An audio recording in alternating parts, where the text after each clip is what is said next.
Hi, I'm Belinda Epstein-Frisch and I'm looking forward to meeting you at the Inspire 2018 conference. I'm going to set the scene talking about self-direction in Australia, the story so far. I'll take you back to the 1980s and then pace us forward to today, looking at the steps that have been taken, who took them and what their impact is. I'll look at some of the strategies we used at that time and show you how they can be helpful facing the challenges ahead. We know from talking with families around Australia that they can experience three common problems around self-management, and one of them is getting frustrated with service providers that don't meet their needs.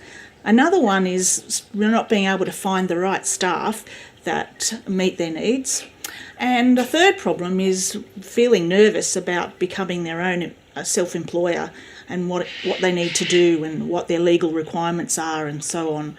So what we're going to do is share what we've done and how to set yourself up as a responsible employer and how to recruit great staff and how not to do it on your own.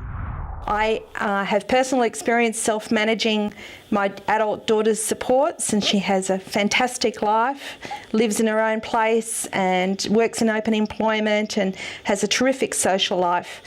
And it's a really great time for everybody to have the opportunity to get a life that's truly their own. I'll be sharing some ideas and tips that I've learned along the way to help you get the life you want and how to find the right people to help support you in the life that you want. See you on May 31st.